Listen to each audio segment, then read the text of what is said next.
What's going on, guys? It's Jimmy here. We're seeing now the most intense attacks by Israel to Hamas in bombings here now. Also, the Maine mass shooting suspect, Robert Card, has been found dead with an apparent self-inflicted gunshot wound. The mass shooter was found by a dumpster.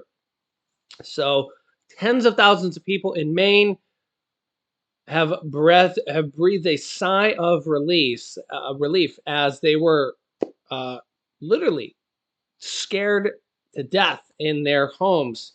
And what an event! What an event! Unbelievable, right? President Biden asks, quote, "Who the hell needs a high-capacity assault weapon after the Maine shooting?" Saying here today, President Biden questioned the need for high-capacity magazines for assault weapons amid calls for new gun control legislation after the mass shooting in Maine.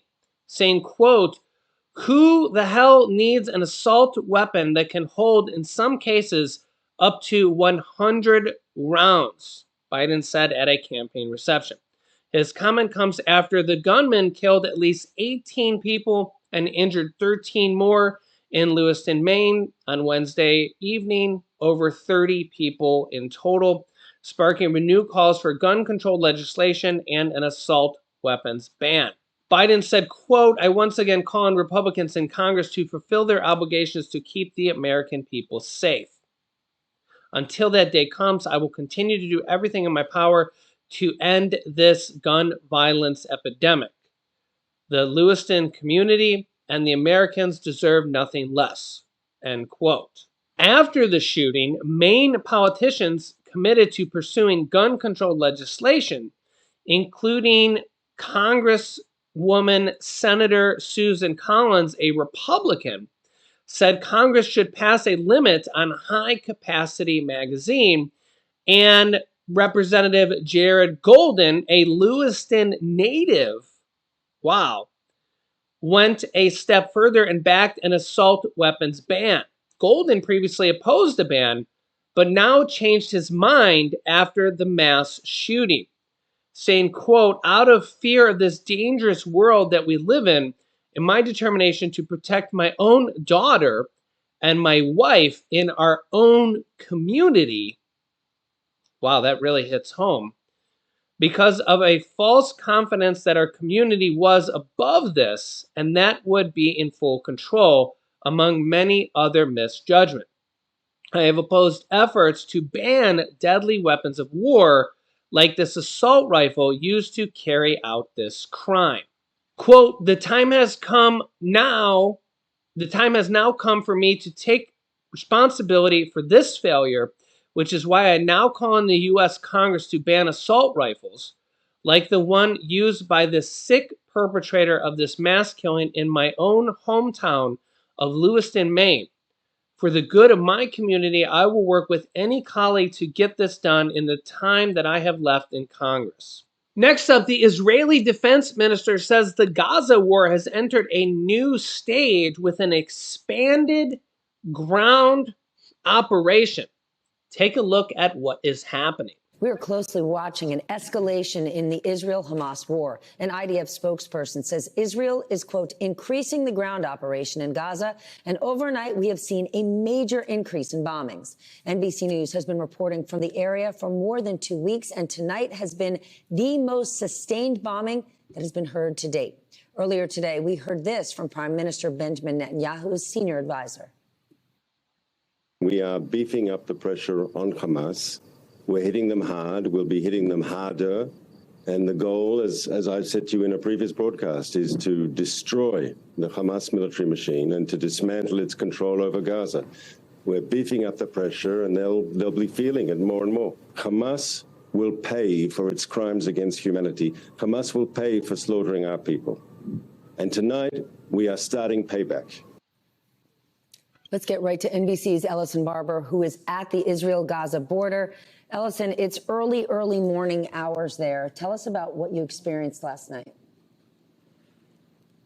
Yeah, Stephanie, until about 4 a.m. local time, it's just after 6 a.m. right now, but until about 4 a.m. local time, we heard what I would describe as the heaviest and most sustained bombardments into northern Gaza that we have heard in the nearly 3 weeks we have been reporting along this section of the Gaza border. In the last 2 hours now, and again, it's 6 a.m. here now, or just after 6 a.m. here now, there's been a bit of a lull. We have heard consistently military jets, helicopters, and drones circling overhead. We are still hearing artillery, but compared to what it was in the overnight hours up until 4 a.m., it is much more sporadic and comparatively minimal. Let me kind of try and walk you through a rough timeline of what happened in the overnight hours. It was 8:15 when IDF, a spokesperson for Israel's defense forces, said that they were expanding their operations into Gaza, saying that they were carrying out acts of strikes from the air, saying the Israeli Air Force was targeting tunnels as well as other infrastructure, what they described as terrorist infrastructure in northern Gaza. They also said that their ground forces were also expanding their operations into Gaza. At about 8:30 p.m. local time, that's when we got a report from the primary telecommunications provider inside of Gaza saying that all communications had stopped. There was a full stop of everything that they were working on in that area. We heard from the Palestinian Red Crescent that they had lost all communication with their teams on the ground, and that they were concerned that the primary method for people to call for an ambulance, the number there, 101, that had been disrupted as well. Then at about 11:13 p.m. local time, there was a post from Hamas's military wing saying that they were engaging with Israeli forces in at least 2 cities inside of northern Gaza, saying that they were violent clashes taking place in those 2 areas. Now, it's been roughly 10 hours since we really last had solid, consistent communication from people inside of Gaza. We have not been able to get in touch with our NBC News teams in Gaza for hours. Earlier, before midnight, they got a message to some of our colleagues in London, and they were describing this bombardment as the most significant one they had seen since the beginning of this war, saying every single block is impacted.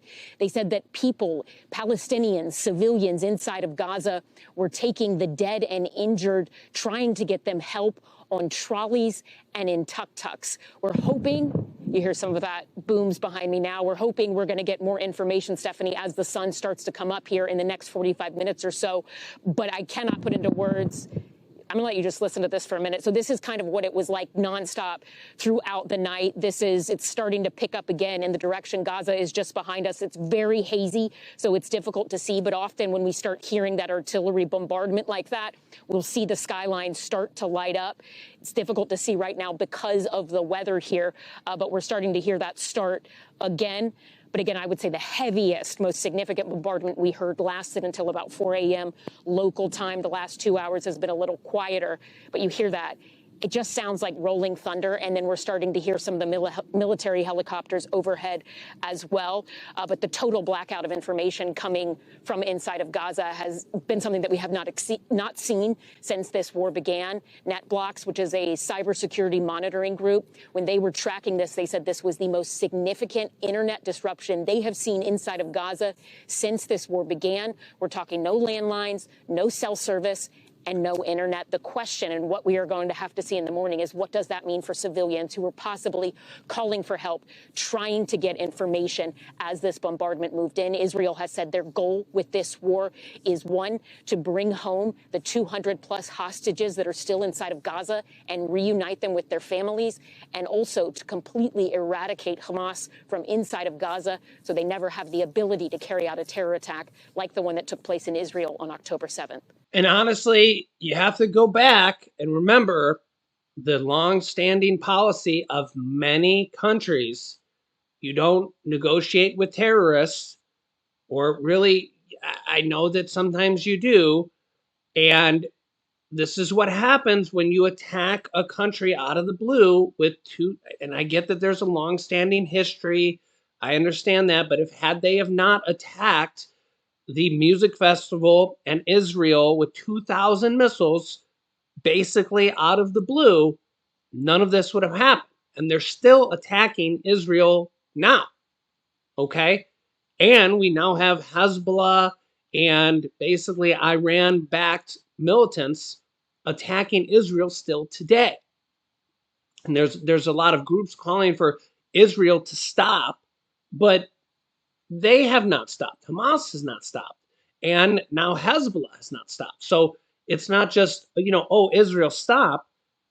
Both sides are still, this is a war. So any civilians that are in the area at all should have left already. If not, they need to leave. It's a war zone. You don't want to stay in a war zone. So you can let me know your thoughts here in the comments.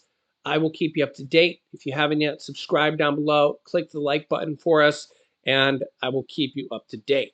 Click here to see Iran's retaliation threat to the U.S., or click here to see this warning to Americans. Click on one of those videos next. Thanks for watching, and I'll see you in the next video.